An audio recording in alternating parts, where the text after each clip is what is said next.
Welcome to Maheshan IAS. Your rank is our responsibility. जय हिंद दोस्तों, ये नरेंद्र मोदी का नया भारत है जिसका सिद्धांत है सबका साथ, सबका विकास और सबका विश्वास।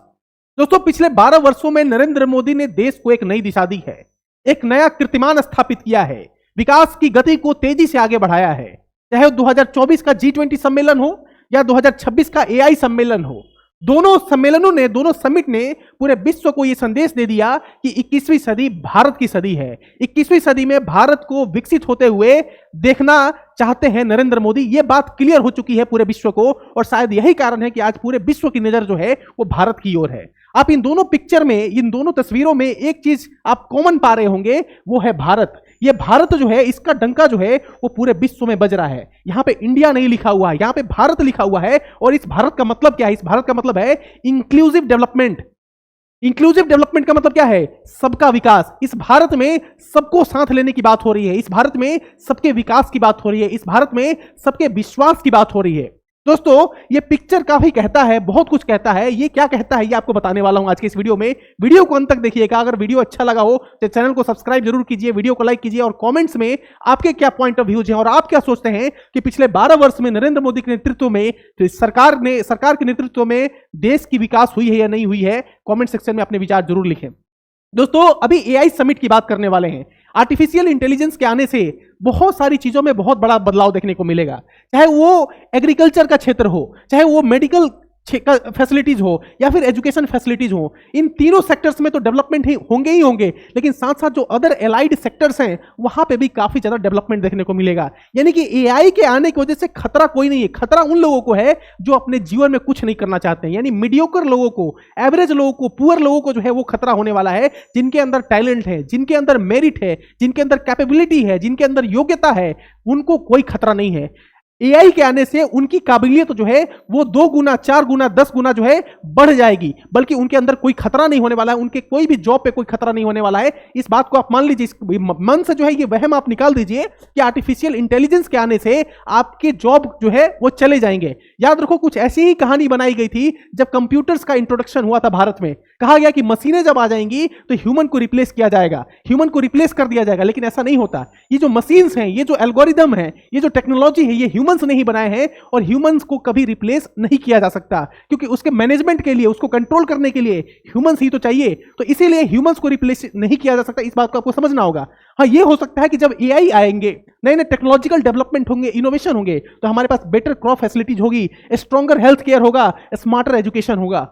किस तरीके से आज मैं यहां पे स्टूडियो में बैठकर देश विदेश के बच्चों से, देश विदेश के लोगों से डायरेक्टली कनेक्ट कर पा रहा हूं। क्या ये चीजें आज से 20 साल पहले, 25 साल पहले पॉसिबल थी? इंटरनेट के आने की वजह से, कनेक्टिविटी के आने की वजह से ये पॉसिबल हो पाया कि मैं आज दिल्ली में बैठकर पूरे देश दुनिया के बच्चों के साथ कनेक्ट कर पा रहा हूं। दोस्तों, इनोवेशन के आने की वजह से, टेक्नोलॉजिकल के आने की वजह से लाइफ काफी स्मूथ होता है, और ये आने वाले समय में काफी स्मूथली हम अपने लाइफ को जी पाएंगे, लाइफ को, अपने आप को आगे बढ़ा पाएंगे। दोस्तों, ये आप समझ लीजिए इस बात को।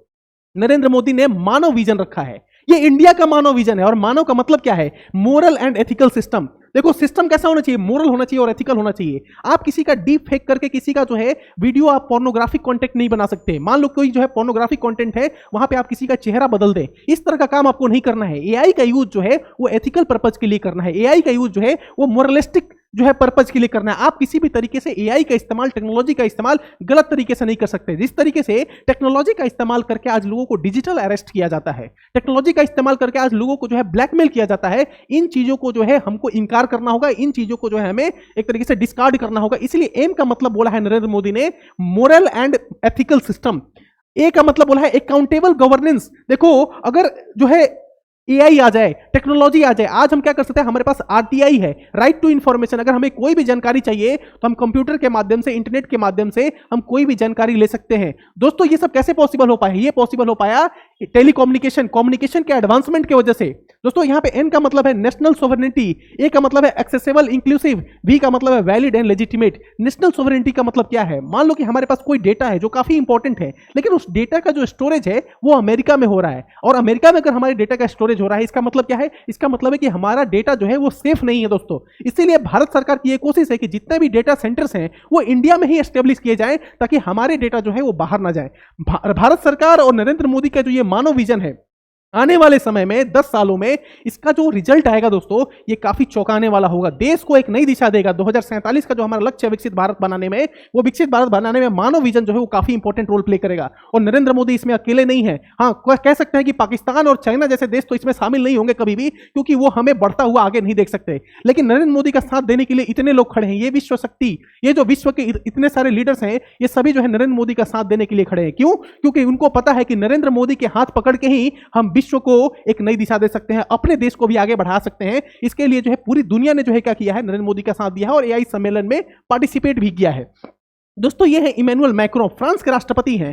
फ्रांस के राष्ट्रपति और भारत के प्रधानमंत्री की जो दोस्ती है उसके बारे में हम क्या ही कह सकते हैं। आपने बहुत सारे पिक्चर्स देख रखे होंगे, बहुत सारे वीडियोस देख रखे होंगे, जिसमें यह पता चलता है कि इन दोनों के रिश्ते जो है बहुत गहरे हैं। इन्होंने क्या कहा है? इन्होंने कहा है कि 10 साल पहले दुनिया ने भारत से कहा था कि 1.4 बिलियन लोगों को डिजिटल इकोनॉमी में नहीं लाया जा सकता। भारत ने उन्हें गलत साबित कर दिया। दोस्तों जब भारत में लोकतंत्र आया 1947 में, तो बहुत सारे लोगों ने कहा कि भारत में लोकतंत्र को जो है सक्सेसफुल नहीं किया जा सकता, भारत में लोकतंत्र नहीं चल सकता है। क्यों? क्योंकि भारत के लोग पढ़े लिखे नहीं हैं, भारत के लोग अनपढ़ हैं, भारत के लोग गंवार हैं, इनको जो है लोकतंत्र की कोई जानकारी नहीं है, ये लोकतंत्र का महत्व नहीं समझेंगे।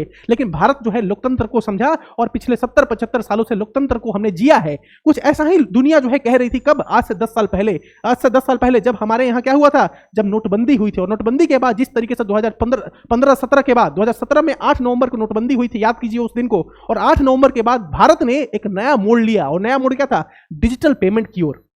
डिजिटल पेमेंट की ओर मोड़ लिया दोस्तों। 2017 में 8 नवंबर का जो डिसीजन था नरेंद्र मोदी का मोनेटाइजेशन का, डिमोनेटाइजेशन का, जहां पे उन्होंने जो है नोटों को बैन किया, और वहां से जो मोड़ लिया इंडियन इकोनॉमी ने, जो एक मोड़ लिया, और उस मोड़ में क्या आया? Digital economy I. पहले सब कुछ का पेमेंट कैसे होता था दोस्तों? कैश में होता था। लेकिन अब कैश का पेमेंट कितना कम हो गया, ये आप सभी जानते होंगे। आप सभी इस्तेमाल कर रहे हैं डिजिटल पेमेंट का। ये कैसे पॉसिबल हो पाया? ये पॉसिबल जो है वो मतलब अप्रत्याशित है। इसीलिए मैक्रो जो है यहाँ पे हैरान है। वो कह रहे हैं कि 1.4 बिलियन लोग अगर आज यूज कर रहे हैं डिजिटल पेमेंट, तो ये हमारे लिए काफी अच्छी बात है। दोस्तों यहाँ पे आप डेटा देखिए ना कि 2017 में 0.6 और अभी 2025 में देखो 328 लाख करोड़ का ट्रांजैक्शन हो रहा है डिजिटल पेमेंट से। 328 लाख करोड़। दोस्तों ये कितना बड़ा अमाउंट है, आप सोच सकते हैं। आज कल जो है एक रिक्शे वाले से लेके एक जो है ठेले वाले तक जो है वो क्या कर रहे हैं? डिजिटल पेमेंट ले रहे हैं। ये दिखा रहा है कि भारत पूरी तरीके से रिवोल्यूशनाइज हो गया है। यानी भारत में एक डिजिटल क्रांति आई, और इस डिजिटल क्रांति को लाने वाले कौन थे ये आप सबको पता होगा। इस डिजिटल क्रांति को लाने वाले कौन थे और इस डिजिटल क्रांति को इस दिशा में लाने वाले कौन थे ये आपको सब पता होगा। ये कहानी आप जानते होंगे। इसीलिए इमैनुअल मैक्रो भी जो है क्या कर रहे हैं? आज इसको अप्रिशिएट कर रहे हैं। लेकिन इमैनुअल मैक्रो ने एक और बात कही है दोस्तों, और उन्होंने रिक्वेस्ट किया है भारत के प्रधानमंत्री से, और मैं भी इससे सहमत हूं और हमारी टीम भी इससे सहमत है। इमैनुअल मैक्रो क्या कहते हैं? इमैनुअल मैक्रो कहते हैं पीएम मोदी से राष्ट्रपति मैक्रो की डिमांड, बैन करिए सोशल मीडिया। बैन करिए सोशल मीडिया का मतलब क्या है दोस्तों? देखो दोस्तों, दो तरह के बच्चे हैं। एक बच्चा जो है वो गांव में रहता है, एक बच्चा शहर में रहता है। मान लो एआई आ गया है ना, एआई आ गया। एआई के आने की वजह से हो सकता है कि शहर वाला लड़का जो है, एग्जांपल देके समझा रहा हूं, वो हो सकता है कि एआई का मिसयूज करे वो, और मिसयूज करके जो है उसको गलत तरीके से प्रयोग करे। लेकिन इस एआई का प्रयोग जो है ये लड़का क्या करता है? यूज करता है, और मान लो कि नीट और जेई का एग्जाम क्वालिफाई कर देता है। समझ में आ रही है बात? तो देखो कोई भी टेक्नोलॉजी होती है, कोई भी चीजें होती हैं, उसका हम लोग सदुपयोग भी कर सकते हैं और दुरुपयोग भी कर सकते हैं। एक चाकू है, एक नाइफ है, उससे सब्जी भी काट सकते हैं और किसी का मर्डर भी कर सकते हैं दोस्तों। इमैनुअल मैक्रो का यह कहना है कि 15 साल से कम बच्चों के लिए सोशल मीडिया जो है वो वरदान नहीं है, बल्कि उनके लिए क्या है? एक तरीके से पाप है। उनके लिए क्या है? वरदान नहीं, वरदान की तरह काम नहीं करेगा सोशल मीडिया, बल्कि उनके लिए पाप की तरह काम करेगा। क्योंकि सोशल मीडिया का जो यूज है वो बच्चे जो है वो अच्छे तरीके से नहीं कर रहे हैं, बल्कि उसका यूज जो है अननेसेसरी कर रहे हैं, उसका जो है सदुपयोग ना करके दुरुपयोग कर रहे हैं। फ्रांस में भी सोशल मीडिया जो है वो बैन है। 15 साल से कम उम्र के बच्चे जो है सोशल मीडिया का प्रयोग नहीं कर सकते। सिर्फ फ्रांस की बात नहीं कर रहा हूं, दुनिया के बहुत सारे देशों में, लगभग 100 से ज्यादा देशों में 15 साल से कम बच्चों के लिए सोशल मीडिया बैन कर दिया गया है। भारत में भी ऐसी नीति लाने की जरूरत है, क्योंकि भारत में सोशल मीडिया का जिस तरीके से प्रयोग किया जाता है वो ऐसा माना गया है कि इन सारे बच्चे जो 15 साल से कम की उम्र में जिस तरीके से एक्सपोज होते हैं इन सारी चीजों को लेकर, सोशल मीडिया में बहुत सारे कंटेंट परोसे जाते हैं जो हो सकता है कि 12 साल, 13 साल, 14 साल के लड़के के लिए, लड़कियों के लिए अप्रोप्रिएट ना हो, लेकिन वो भी बच्चा उस चीज को देख रहा है, कंज्यूम कर रहा है। तो इससे क्या पता चलता है कि उनकी मानसिक स्थिति पर जो है एक बुरा असर पड़ेगा, और जब वो आगे जाएंगे तो उसका जो जिस तरीके से वो काम कर सकते थे वो काम नहीं कर पाएंगे। इसीलिए जरूरी है एक रेगुलेशन लाने की कि 15 साल से कम उम्र के बच्चे हैं तो उनके लिए जो है पूरी तरीके से बैन लगाया जाए। मैक्रो ने पीएम मोदी से भारत के बच्चों के लिए सोशल मीडिया पर बैन लगाने की अपील की है, रिक्वेस्ट किया है। प्रधानमंत्री की तरफ देखते हुए उन्होंने जो है अपने संबोधन में, अपने स्पीच में ये रिक्वेस्ट किया नरेंद्र मोदी से कि भाई आप बैन लगा दीजिए अपने देश में भी, हमने भी अपने देश में लगाया है और आप एक बार बैन लगा कर देखिए, आने वाले समय में इसका परिणाम जो है आपको बहुत बेहतर तरीके से देखने को मिलेगा।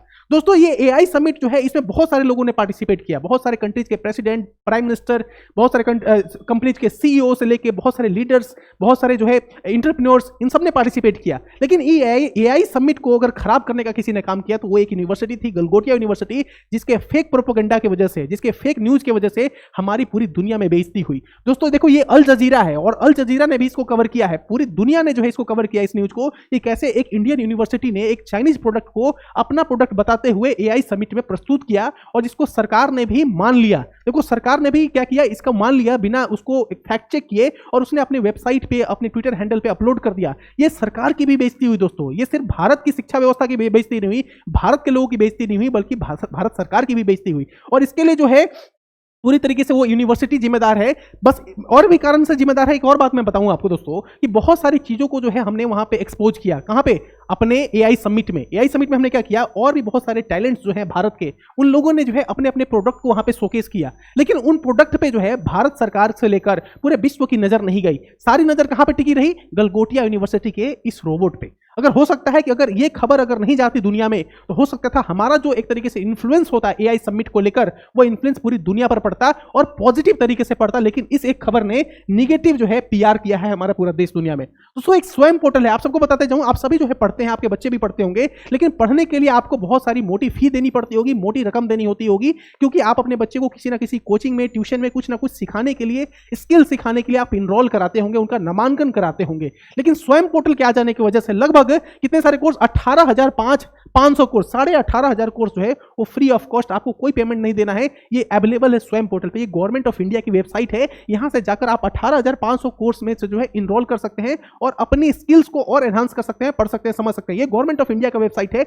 ये कोई जो है पेड प्रमोशन नहीं है, ये गवर्नमेंट ऑफ इंडिया का वेबसाइट है, फ्री ऑफ कॉस्ट है, आप यहां पे जाकर पढ़ सकते हैं। दोस्तों 6.1 करोड़ जो है टोटल इनरोलमेंट हो चुके हैं इसमें, 6 करोड़ लोग जो है इस पे पढ़ रहे हैं, इसकी सर्विसेज को यूज कर रहे हैं। ये दिखाता है कि भाई भारत सरकार ने भी एजुकेशन में, है ना, डिजिटल एजुकेशन में खुद को आगे बढ़ाया है, ताकि गांव के भी बच्चे, शहर के भी बच्चे, वो सारे बच्चे जो खुद को अफोर्ड नहीं कर पा रहे हैं महंगी शिक्षा व्यवस्था को, उन सब के लिए जो है फ्री कोर्सेस यहां पे दिया है। आप भी जाके यहां पे बेनिफिट ले सकते हैं स्वयं पोर्टल को। लेकिन सबसे पहले बात करेंगे यहां पे सर्वम एआई की। सर्वम एआई जो है इस समय बहुत चर्चा का विषय बना हुआ है। आपने चैट जीपीटी का नाम सुना, आपने गूगल जेमिनाई का नाम सुना, आपने परप्लेक्सिटी का नाम सुना, आपने डीफेक्ट का नाम सुना, आपने बहुत सारे एआई जितने भी इंजन्स बने हमारे देश दुनिया में उन सब का नाम सुना। लेकिन अब एक और नाम आप सुन लीजिए और इस नाम को जो है अपने दिमाग में बैठा लीजिए, जिसका नाम है सर्वम एआई। ये भारत का इंडिजिनस एआई मॉडल है। इंडिजिनस एआई मॉडल कहते हुए काफी खुशी हो रही है कि ये भारत में ही बना है और भारतीयों के द्वारा ही बनाया गया है। दोस्तों the Bengaluru based startup Sarvam AI has launched India's first sovereign large language model, LLM कहते हैं इसको, large language model, to compete with global giants like OpenAI, ChatGPT and Google Gemini। Google Gemini, ChatGPT जो कि OpenAI की है, इन सबको compete करने के लिए एक बेंगलुरु बेस्ड स्टार्टअप कंपनी, इसका नाम है सर्वम एआई, उसने अपना पोर्टल लॉन्च कर दिया है। और ये लॉन्च होने के साथ ही भारत में एक नया बहस छिड़ गया है। बहस क्या छिड़ा है कि अब भारत जो है वो एआई के क्षेत्र में किस तरीके से इन सारी कंपनीज को भी टक्कर देगा, गूगल जैसी कंपनीज को, चैट जीपीटी जैसी कंपनीज को कैसे टक्कर देगा, ये एक नया बहस छिड़ा हुआ है। दोस्तों आपको बता दूं कि ये सब डिटेल्स जो है मैं आपके साथ शेयर कर दूंगा, ये डिटेल्स आप जरूर पढ़ना और सर्वम एआई का आप यूज जो है कर सकते हैं। Sarvam AI launches made in India foundation AI models, takes first step towards the competing with ChatGPT. और ये है फाउंडर और को फाउंडर। देखो सर्वम एआई की एक सबसे खास बात क्या बताऊं आपको कि सर्वम एआई को डिजाइन ऐसे किया गया है कि 22 जो लोकल लैंग्वेजेस हैं, जो इंडियन लैंग्वेजेस हैं, जैसे कि आपने देखा होगा बोडो, डोगरी, मैथिली, संथाली, तमिल, तेलुगु, मलयालम, कन्नड़, ओडिया, संस्कृत, हिंदी, पंजाबी, ये सब हमारे देश के रीजनल लैंग्वेजेस हैं। ये सब रीजनल लैंग्वेजेस हैं। इन सारे लैंग्वेजेस में आप अपने प्रॉम्प्ट डाल सकते हैं इस एआई मॉडल में। दोस्तों यहां पे लिखा हुआ है native support 22 Indian language handling complex scripts and English better than western models. तो जो वेस्टर्न मॉडल्स हैं चैट जीपीटी और जो है हमारा जेमिनाई, उनसे बेटर ये परफॉर्म कर रहा है। क्यों? क्योंकि इसमें आप लोकल लैंग्वेजेस में, इंडियन लैंग्वेजेस में अपने प्रॉम्प्ट डाल सकते हैं, इंग्लिश में भी डाल सकते हैं। अगर आप जो है पूरी तरीके से इंग्लिश नहीं लिख पा रहे हैं तो आप इंग्लिश में भी डाल सकते हैं। हो सकता है अगर मान लो बिहार है, यूपी है या फिर किसी अदर स्टेट का रीजनल कोई स्टूडेंट है जो इंग्लिश नहीं जानता है उतने अच्छे तरीके से, तो वो अपने लोकल डायलेक्ट में, लोकल लैंग्वेज में भी अपनी प्रॉम्प्ट को लिख सकता है और वहां से इंफॉर्मेशन को गेन कर सकता है। ये सर्वम एआई की बहुत खास बात है जो कि वेस्टर्न एआई मॉडल में अवेलेबल नहीं है। Both models will be released as open source allowing Indian developers to start up to build specialised application on top of them. देखो दोस्तों, ये काफी इंपॉर्टेंट फीचर है, इसको आपको ध्यान रखना होगा। देखो, विक्रम चैटबॉट के बारे में आप जानते होंगे, पिछले किसी क्लास में मैंने डिस्कस किया था विक्रम चैटबॉट के बारे में। विक्रम चैटबॉट भी एक नया डेवलपमेंट है भारत की तरफ से। A standout demo featured a voice based AI bot running on a basic feature phone with a physical keyboard. Physical keyboard का मतलब समझ रहे हो दोस्तों, आपके पास जो कीपैड फोन है उसमें भी आप इसका प्रयोग कर सकते हैं। कीपैड फोन में भी, जिस कीपैड फोन को यूज आप लगभग आज से 10 साल 15 साल पहले करते होंगे, उसमें भी आप इस बोर्ड का प्रयोग कर सकते हैं। Bringing advance AI to the non smartphone using population. देखो दोस्तों, एआई का इस्तेमाल अगर आप करेंगे तो आपको जीवन में किसी की मदद की जरूरत नहीं पड़ेगी। आपको मान लो कोई जानकारी चाहिए, जो जानकारी के लिए आप किसी और के पास जाना चाहते थे, मान लो कि आपको खेती से संबंधित कोई जानकारी चाहिए, मान लो आप कोई पकवान बनाना चाहते हैं, कोई रेसिपी बनाना चाहते हैं, उससे संबंधित कोई जानकारी चाहिए, तो आपको किसी और से पूछने की जरूरत नहीं। आप एआई पे अपना प्रॉम्प्ट लिखिए और प्रॉम्प्ट लिखने के साथ ही आपको आपकी जानकारी मिल जाएगी। लेकिन ये तो बेसिक यूज मैंने बताया है, आप एडवांस यूज भी कर सकते हैं, आप रिसर्च में इसका यूज कर सकते हैं, आप किसी चीज के डेवलपमेंट में यूज कर सकते हैं, आप किसी चीज के एनालिसिस में इसका यूज कर सकते हैं। तो इसके यूजेस को अगर आप एक बार समझ जाएं, एआई के यूजेस को आप एक बार समझ जाएं, तो आप इसको अपने जीवन में उतारकर अपने लाइफ स्टाइल को बहुत बड़े चेंज में ला सकते हैं, बहुत बड़ा चेंज कर सकते हैं। Sector application, governance, automatic physical document parsing and historical record digitisation, सब कुछ डिजिटल हो जाएगा। समझ में आ रहा है आपको? फाइनेंस, एजुकेशन, हर जगह personalised learning tools in regional mother tongues. Regional mother tongues में भी जो है ये अवेलेबल होगा। तो यानी कि गवर्नेंस का सेक्टर हो, फाइनेंस का सेक्टर हो, एजुकेशन का सेक्टर हो, हर जगह जो है इसका यूज अब करता हुआ आप देखेंगे या फिर मिलेंगे। Develop under the India AI mission receiving significant subsidies and access to 4000 plus NVIDIA H100 GPUs। अब देखो यहाँ पे competing with chat GPT and Gemini, ये जेमिनाई है और ये चैट जीपीटी है, इन दोनों को तो कंपीट करना है। क्यों? क्योंकि ये दोनों जायंट हैं, इन दोनों जायंट को कंपीट करना हमारे लिए आसान नहीं होगा। लेकिन अगर गवर्नमेंट का सपोर्ट मिले और जो स्टार्टअप के जो फाउंडर्स हैं, अगर उनके अंदर स्ट्रॉन्ग विल होगा, तो बहुत जल्दी जो हम इनको कंपीट भी कर पाएंगे दोस्तों। परफॉर्म्ड बेंचमार्क, ये इसका बेंचमार्क भी है, ठीक है। और ये सॉवरेन एआई एज है, ठीक है, सॉवरेन एआई एज है। Voice first strategy by optimising for voice commands and Hinglish, Sarvam aims to reach a billion Indians. English में आप इसमें प्रॉम्प्ट डाल सकते हैं, तो अगर आप इंग्लिश में अगर इसमें प्रॉम्प्ट डाल पाएंगे और इंग्लिश में आप इसे कम्युनिकेट कर पाएंगे, तो ये बिलियंस ऑफ पॉपुलेशन को ये क्या करेगा? टारगेट करेगा। क्योंकि सब कोई इंग्लिश नहीं बोल पाता, कुछ लोग इंग्लिश बोलते हैं, कुछ लोग प्योर हिंदी बोलते हैं, तो इसलिए इसका टारगेट क्या है कि बिलियंस ऑफ पॉपुलेशन को टारगेट करे। इसलिए इसका मॉडल ऐसे बनाया गया है जहां पे इंग्लिश में भी आप इसमें चैट कर सकते हैं, बातचीत कर सकते हैं। गूगल के जो सीईओ हैं सुंदर पिचाई, जो आईआईटी खड़गपुर से पढ़े और भारत इंडियन ओरिजिन है ना, भारत के मूल निवासी हैं और ये लंबे समय से जो है रिप्रेजेंट कर रहे हैं गूगल को, गूगल के सीईओ हैं।